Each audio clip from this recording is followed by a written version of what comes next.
Good morning, all of you student. Today we discuss about the elastic energy. हमारे पास कोई भी body given है, कोई भी ऑब्जेक्ट गिवन है, हमने उस ऑब्जेक्ट पर डीफॉर्मिंग फोर्स अप्लाई किया। डीफॉर्मिंग फोर्स अप्लाई करने से क्या होगा, वो बॉडी डीफॉर्म हो जाएगी। क्लियर है बच्चों? नेक्स्ट अपने क्या बोलेंगे, डीफॉर्मिंग फोर्स के अपोजिट डायरेक्शन में रीस्टोरिंग फोर्स लगेगा। हम क्या कर रहे हैं, बात समझना मेरी। ये कोई भी बॉल मेरे पास गिवन है, इस बॉल पर क्या करते हैं अपन, फोर्स अप्लाई करते हैं। ये तो हो गया डीफॉर्मिंग फोर्स। और ये जो डीफॉर्मिंग फोर्स है, इस डीफॉर्मिंग फोर्स को मैं कह सकता हूं एक्सटर्नल फोर्स अपन अप्लाई कर रहे हैं। कितना फोर्स अप्लाई कर रहे हैं, एक्सटर्नल फोर्स हमने अप्लाई किया। इसके अपोजिट डायरेक्शन में रीस्टोरिंग फोर्स काम करेगा, जो कि इस बॉडी को अगेन हमारे पास इनिशियल फॉर्मेट के अंदर वापस लाने की कोशिश करेगा। तो हम क्या कर रहे हैं, रीस्टोरिंग फोर्स के अपोजिट डायरेक्शन में एक्सटर्नल फोर्स हम अप्लाई कर रहे हैं। इस एक्सटर्नल फोर्स के थ्रू हम क्या करना चाहते हैं, इसके वॉल्यूम को इंक्रीज करना चाहते हैं या इस वॉल्यूम को डिक्रीज करना चाहते हैं। तो रीस्टोरिंग फोर्स के अपोजिट डायरेक्शन में एक्सटर्नल फोर्स के द्वारा जो वर्क डन किया जाता है, वो एनर्जी की फॉर्मेट में क्या हो जाता है, स्टोर हो जाता है। Work done by the external force in the opposite direction of restoring force. Opposite direction of restoring force. This energy या this work done is stored in the format of elastic energy. इस elastic energy के format में क्या हो जाता है, store हो जाता है। अब इलास्टिक एनर्जी का फॉर्मूला अपन निकालते हैं। इलास्टिक एनर्जी कितनी होती है, इस चीज के बारे में हम डिस्कस करते हैं। कोई भी बॉडी हमारे पास गिवन है, बात समझना, कोई भी हमारे पास बॉडी या कोई भी ऑब्जेक्ट गिवन है, पहले हमने उस पर किसी भी तरीके का फोर्स अप्लाई नहीं कर रहा। इसका मतलब इनिशियल फोर्स जीरो है। बॉडी को हम डिफॉर्म करते हैं तो कैपिटल एफ फोर्स में अप्लाई करता हूं। यदि इनिशियल जीरो है, फाइनल हमारे पास एफ है, तो एवरेज फोर्स यदि मैं निकालूंगा, F average is equal to, ऐसे लिख सकते हैं, zero plus F upon two, then this force is average force is F by 2. This average force is F by 2. When initial force is 0 and after applying the external force capital F, so average force F average is equal to 0 plus F upon 2, then final is F by 2. Clear बच्चों? Okay. Now हम length में increase करते हैं। हम Young's modulus constant वाला concept काम में ले लेते। लाइक एन एग्जांपल, ये मेरे पास कोई वायर दे रखा है, इस वायर की लेंथ दे रखी है कैपिटल एल। इस पर मैंने कैपिटल एफ फोर्स अप्लाई किया, और कैपिटल एफ फोर्स अप्लाई किया तो इसकी लेंथ में इंक्रीज कर देता हूँ स्मॉल एल। तो मैं आपसे ये कहूँ कि स्मॉल एल लेंथ इंक्रीज करने में कितना वर्क डन करना पड़ेगा। तो we know that work done W is equal to applied force into displacement. तो डिस्प्लेसमेंट हमने कितना किया, कितनी लेंथ में इंक्रीज किया, small L. So work done W is equal to F average small L. This work done stored in form of energy.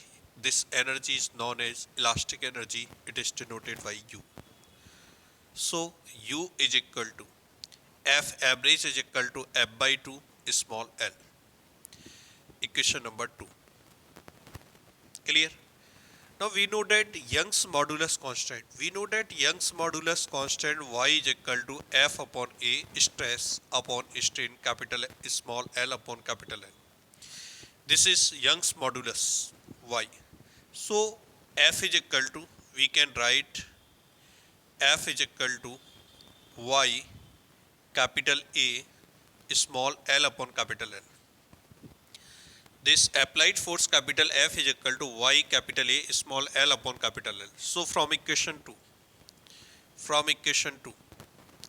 Equation 2 में यदि value put करते हैं, elastic energy U is equal to, F की value आप तो ये रख ही दिया अपन ने, Y A small L upon capital L and small L. Clear है? U is equal to, this is can written be Y A L square upon capital L. This is the elastic energy formula, this written is equation number 3। इसी के देखना मैं किस किस format के अंदर फॉर्मूले निकालता हूं, देखते हैं अपन। U is equal to half Y capital A, small l square, capital L. The right hand side, numerator and denominator is multiply the length of the wire. Initial length capital L से multiply करता हूं, capital L से multiply किया, इधर capital L से multiply किया, L square. U is equal to, this can be written by half y small l square capital L square, then A into L, A into L. Cross sectional area into length. This is the volume of the wire. The volume of the wire half y small l upon capital L, strain. So it is written as strain square. Strain square. A into L, it is volume. It is volume. Volume को यदि मैं नीचे लेके आता हूं, सो we can return, या एक काम और करते हैं अभी, half Y strain square into volume. Clear बच्चों? इसको लिख दो इक्वेशन नंबर 4. एक फॉर्मूला स्ट्रेन की फॉर्मेट में देखो, एक तो ये हो ही गया हाफ वाई ए small l square capital l. Strain के फॉर्मेट में पूछे half Y strain square volume. We know that y is equal to stress upon strain. We know that. So y into strain, y into strain, it can be written as stress. y into strain, it can be written as stress.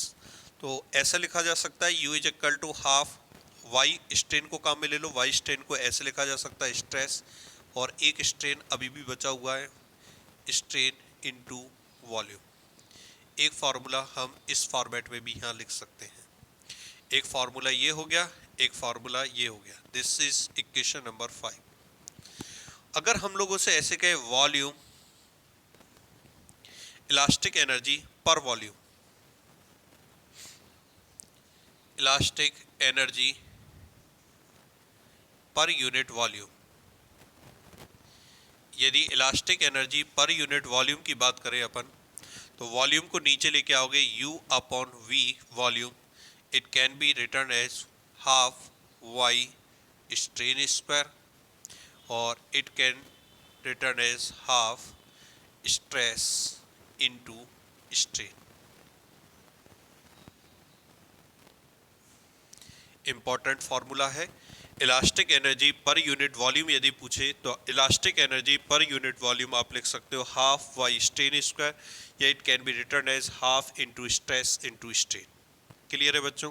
इसको हम लिख देते हैं equation number 6. तो elastic energy का फॉर्मूले तो हमारे पास 3 हो गए. आप इस फॉर्मेट में भी इसको लर्न कर सकते हो. देखो y तो यंग्स मॉडुलस है, स्ट्रेन को अपन small L upon capital l, और वॉल्यूम a इंटू एल है, तो यही फॉर्मूला है. लेकिन इस फॉर्मेट में याद करना ज़्यादा इजी होगा, half stress into strain into volume. जिस फॉर्मेट में हमसे जो भी चीज़ पूछी जाए उस चीज़ को अपन निकाल सकते हैं. ठीक है. Work done by the deforming force in opposite direction of restoring force. This work done is stored in the form of energy. This energy is known as elastic energy. ठीक है. इस इलास्टिक एनर्जी को अपन ने निकाला कि हमने small L length इसकी increase की है, तो इस कंडीशन में work done force into displacement, force रख दिया F/2, डिस्प्लेसमेंट आपके पास या लेंथ जितनी इंक्रीज हुई है स्मॉल एल, वैल्यू पुट की. देन हम लोगों ने क्या किया, इस ऐप की जो फॉर्मेट है इस वैल्यू को मैंने क्या किया, y की फॉर्मेट में निकाल दिया. y की फॉर्मेट में हमने इस तरीके से कैलकुलेशन की. क्लियर बच्चों? नेक्स्ट टॉपिक देखते हैं.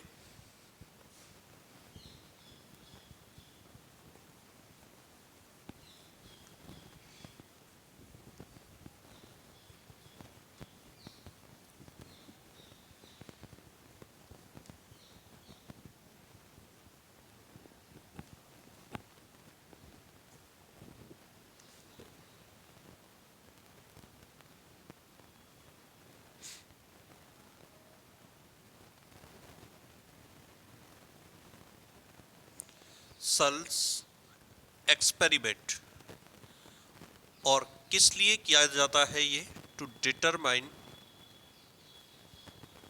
Value of Young's modulus. किसी मटेरियल का यंग्स मॉडुलस फाइंड आउट करने के लिए हम लोग सल एक्सपेरिमेंट करते हैं। इससे हम y की प्रैक्टिकल वैल्यू फाइंड आउट कर सकते हैं कि y की हमारे पास प्रैक्टिकल वैल्यू क्या होगी। क्लियर है बच्चों? इस सल एक्सपेरिमेंट में हम क्या करते हैं, दो वायर हमारे पास होते हैं। ये पहला वायर, ये सेकंड वायर। मैंने कहा था यंग्स मॉडुलस या मॉडुलस जो कांस्टेंट होता है वो केवल मटेरियल पे डिपेंड करता है। किस मटेरियल के लिए हम बात कर रहे हैं? जिस मटेरियल का हम यंग्स मॉडुलस फाइंड आउट करना चाहते हैं उसके दो वायर अपन ले लेते हैं, एक वायर ए और एक वायर बी। क्लियर है? इस वायर ए और वायर बी की जो भी हमारे पास इनिशियल लेंथ होगी, इस इनिशियल लेंथ को हम लोग मेजर कर लेते हैं मेन स्केल से। जो भी हमारे पास स्केल होता है उस स्केल से इसकी लेंथ को मेजर कर लिया जाता है। दोनों की लेंथ हम क्या लेंगे, बिल्कुल इक्वल लेंगे। जो भी लेंथ अपन लेनी है वो इक्वल लेंथ के दो वायर लेंगे। एक वायर का नाम ए लिख दिया, एक वायर का नाम मैंने वी लिख दिया। वायर को स्ट्रेट करने के लिए अपन क्या करते हैं, इस पर थोड़ा बहुत मास सस्पेंडेड कर देते हैं।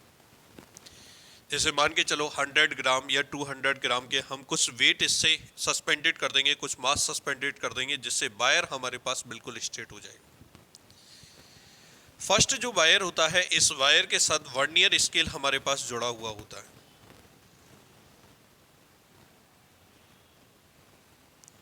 ये वाला जो स्केल होता है, इस स्केल को अपन बोलते हैं वर्नियर स्केल। क्लियर है बच्चों? हम लोग इस मटेरियल का यंग्स मॉडुलस फाइंड आउट करना चाहते हैं। यंग्स मॉडुलस कैसे फाइंड आउट करेंगे, पहले बात समझना। We know that Young's modulus y is equal to mg upon a को लिख सकते हैं पाई आर स्क्वायर, ये हो जाएगा स्मॉल एल कैपिटल एल।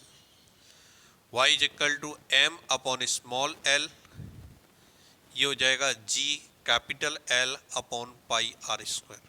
डाल देते हैं क्वेश्चन नंबर 1।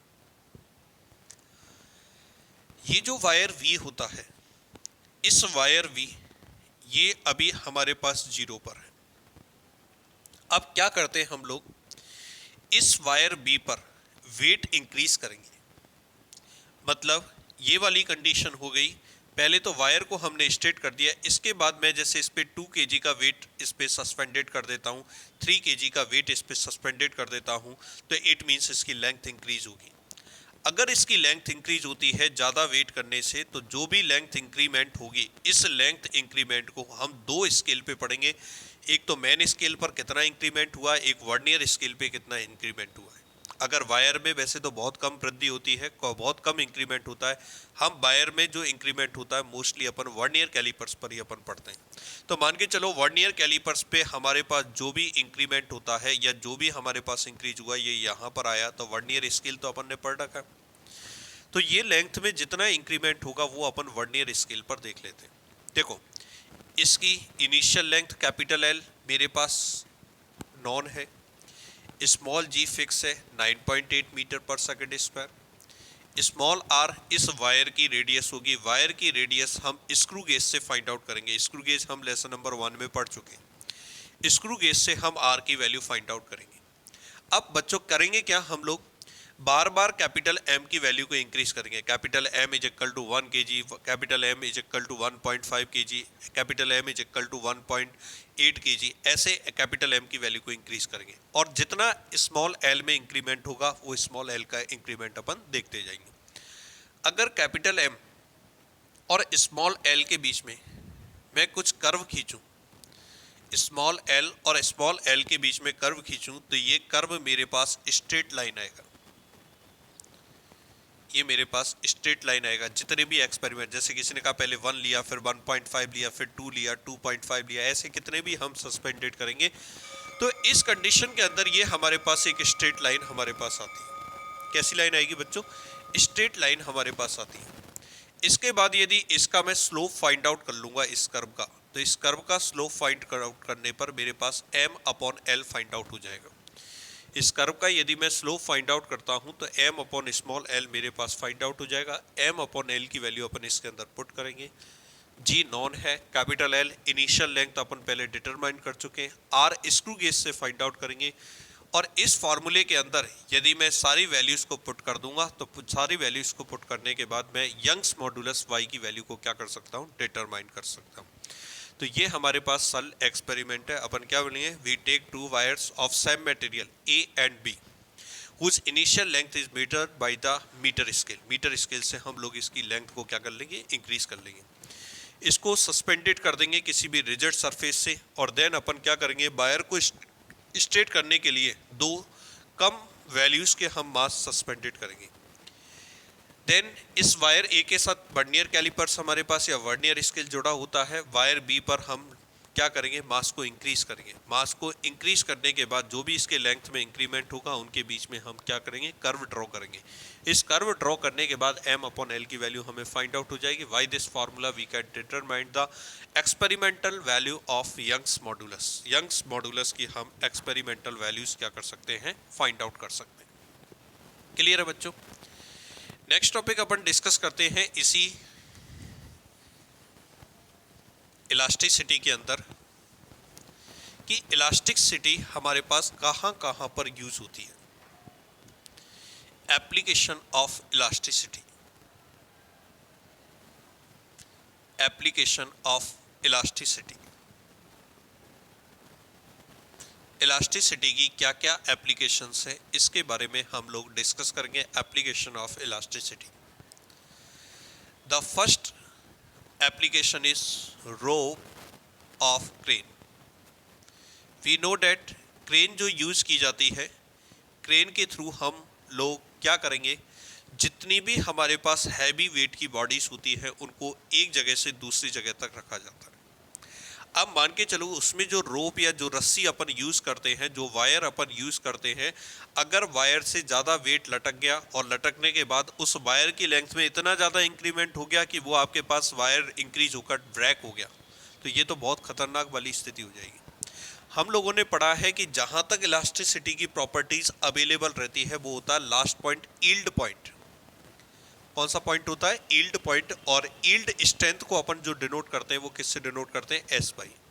हम ये कहेंगे जो भी क्रेन के अंदर अपन रोप यूज करते हैं उसकी यील्ड स्ट्रेंथ हमेशा उसमें जनरेट स्ट्रेस से कम या फिर मतलब यील्ड स्ट्रेंथ ज़्यादा रहनी चाहिए या फिर इक्वल होनी चाहिए जितना उस वायर के अंदर स्ट्रेस जनरेट होता है। Yield strength should be greater than और equal to the stress in the rope. Rope के अंदर जितना स्ट्रेस जनरेट हो रहा है वो यील्ड स्ट्रेंथ से ज़्यादा नहीं होना चाहिए। अगर हो गया तो इस कंडीशन के अंदर अल्टीमेट टेंसाइल पॉइंट के बाद ब्रेकिंग पॉइंट आ सकता है। हम नहीं चाहते कि हम इस पॉइंट से आगे बढ़े। So we can write it as Y is equal to stress F, F किससे आएगा, एम जी से, upon A pi R square. तो यहाँ से हम क्रॉस सेक्शनल एरिया भी निकाल सकते हैं, रेडियस भी फाइंड आउट कर सकते हैं। सो अगर हमसे ऐसे पूछे r square is greater than और equal to m g upon pi s y, और we can write r is equal to this value. तो रेडियस मिनिमम कितनी होनी चाहिए, मिनिमम होनी चाहिए root m g upon pi s y. अगर इतनी मिनिमम रेडियस है तो जो भी मास हमारे पास होगा उसके लिए आ जाएगा कि इतनी मिनिमम रेडियस की रोप होनी चाहिए। तो ये हमारे पास फर्स्ट एप्लीकेशन ऑफ इलास्टिसिटी। आपकी बुक में इससे रिलेटेड एक एग्जांपल दे रखा है, उसमें एम की वैल्यू दे रखी है कि 10 मेट्रिक टन का 10 मेट्रिक टन का हमारे पास कोई वेट है, उसके लिए आर की वैल्यू कितनी होगी। इसमें सारी वैल्यूज अपन पुट करेंगे, आर मिनिमम की वैल्यूज हमारे पास फाइंड आउट हो जाएगी। क्लियर है बच्चों। नेक्स्ट हमारे पास होता है shape of beam. Shape of beam या हम कह सकते हैं गर्डर।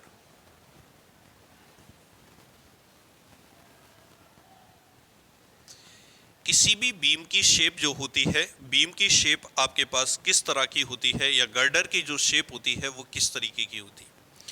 गर्डर की जो शेप होती है, जो ट्रेन की पटरियाँ होती हैं या दो हम लोग क्या करते हैं, जैसे ये वाली बाल दे रखी है, ये वाली दीवार दे रखी है, इसके बीच में लोहे का एक बीम डालते हैं। उस लोहे की बीम की जो शेप होती है वो कुछ इस तरीके से की बीम होती है। गर्डर की जो शेप होती है या बीम की जो शेप बनाई जाती है वो ऑलवेज आई शेप की बनाई जाती है। किस शेप की बनाई जाती है? आई शेप की हमारे पास गर्डर या बीम जो तैयार किया जाता है वो हमेशा आई शेप का किया जाता है। रीजन क्या होता है? जैसे इस तरीके का जो बीम हमारे पास होता है, उस बीम पर यदि वेट लटका दिया जाता है तो वेट लटकाने से या वेट ज़्यादा होने पर बीम की शेप कुछ इस तरीके से डिप्रेस हो जाती है, किसी एंगल पर डिप्रेस हो जाती है। इस एंगल को अपन बोलते हैं डिप्रेशन एंगल। इस एंगल को क्या कहा जाता है? डिप्रेशन एंगल या एंगल ऑफ डिप्रेशन। और this process is known as buckling. This process is known as buckling. मतलब इस तरह की शेप हो जाती है। मतलब मैं सीधी भाषा में कहूँ तो ज़्यादा मजबूत नहीं होते। ये जो डिप्रेशन एंगल हमारे पास होता है जिसे डेल से डिनोट करते हैं, ये depression angle del is equal to, ये हमारे पास होता है WL³ upon 4VD³Y। This depression angle is dependent upon weight W, L length तो जितनी की हमें जरूरत होगी उसको कम तो कर नहीं सकते। नेक्स्ट ये दो चीज़ों पे डिपेंड करता है, एक तो V पर और एक D पर। V होती है विड्थ और D हमारे पास होती है डेप्थ। D हमारे पास क्या होती है? डेप्थ। तो मैं ये आपसे बात करूं कि ये डेल जो होता है वो V पर, विड्थ पर तो V पर डिपेंड करता है, और डेप्थ जो होती है उसकी थर्ड पावर के इनवर्सली प्रोपोर्शनल होता है। तो हम लोग क्या करेंगे, यदि डेप्थ की वैल्यू को ज़्यादा रखेंगे तो डेप्थ ज़्यादा होने से हमारे पास ये डिप्रेशन एंगल क्या हो जाता है? डिक्रीज हो जाता है। इसलिए हम लोग क्या करते हैं, इसकी शेप जो है आई शेप पे बना देते हैं। विड्थ को हम कम रखते हैं और ये डेप्थ हम क्या रखते हैं? ज़्यादा। अगर मैं इस तरीके का बनाऊंगा तो इसमें क्या है, एक तो मटेरियल ज़्यादा यूज होगा, दूसरा इसका वेट इंक्रीज हो जाएगा। इसका वेट भी तो क्या होगा? इंक्रीज होगा। अगर ये पूरा मैं बनाता हूँ, किसी ने कहा सर विड्थ को कम कर दो, चलो विड्थ कम कर दी, लेकिन अगर हम लोग इसको पूरा कंप्लीटली ऐसे फिल करेंगे तो मटेरियल ज़्यादा यूज होगा, इसका वेट ज़्यादा इंक्रीज हो जाएगा। हम कहेंगे depression angle is dependent on width and depth and it is more dependent on depth, so shape of girder या shape of beam is kept in the form of I की shape में अपन रखते हैं। Clear है बच्चों? एक हमारे पास तीसरी एप्लीकेशन इसकी जो जनरेट होती है वो होती है हाइट ऑफ माउंटेन। जितने भी हमारे पास पर्वत हैं, माउंटेन हैं, उनकी यदि हाइट अगर बात करें तो हाइट किस तरीके से फाइंड आउट की जाती है? देखो, माउंटेन जो है उनकी यदि अपन बिहेवियर, उनके स्ट्रेस की बात करते हैं या बिहेवियर स्ट्रेस की बात करते हैं तो उनका स्ट्रेस होता है 3 × 10⁸ मीटर पर सेकेंड, सॉरी न्यूटन पर मीटर स्क्वायर या पास्कल। इतना स्ट्रेस मैक्सिमम या बिहेवियर स्ट्रेस जनरेट होता है। यदि हम लोगों से हाइट ऑफ माउंटेन पूछे, एक फॉर्मूला पढ़ेंगे अपन, प्रेशर P = H ρg, इसको जनरेट करेंगे, चिंता मत करो, अभी केवल याद रख लो प्रेशर P = क्या होता है? H ρg। अगर मैं H हाइट निकालता हूँ P/ρg, तो P तो मेरे पास हो गया, कितना स्ट्रेस जनरेट होता है? 3 × 10⁸। रो की यदि बात करूं मैं, माउंटेन या पत्थर की डेंसिटी की बात करता हूं, रो होती है डेंसिटी, ये होती है 3 × 10⁻3, और जी होता है gravity, acceleration due to gravity, जिसकी वैल्यू 10 होती है। 3 से 3 क्या हो गया? कैंसिल आउट, ये हो गया 10⁻4, तो हमारे पास बचा 10⁻4 मीटर। चाहे तो अपन इसको ऐसे लिख सकते हैं 10 × 10⁻3 मीटर, और 10 की पावर 3 को लिख सकते हैं किलो, 10 किलोमीटर। क्या लिख सकते हैं? 10 किलोमीटर। इट मीन्स अर्थ पर जितने भी हमारे पास माउंटेन पाए जाते हैं उनकी मैक्सिमम हाइट कितनी हो सकती है? 10 किलोमीटर। और जो माउंट एवरेस्ट होता है उसकी भी हाइट आपके पास लगभग 9 किलोमीटर के समथिंग है। मतलब 10 किलोमीटर से ज़्यादा हाइट का कोई भी माउंटेन अर्थ पर नहीं हो सकता, क्योंकि अर्थ पर जो भी हमारे पास स्ट्रेस मैक्सिमम जनरेट हो सकता है वो कितना हो सकता है? 3 × 10⁸ न्यूटन पर मीटर स्क्वायर। क्लियर है बच्चों? ये चैप्टर आपका थ्योरेटिकल कंप्लीट होता है। कल हम लोग इसके एग्जाम्पल्स और बुक के क्वेश्चंस को डिस्कस करेंगे। Thank you.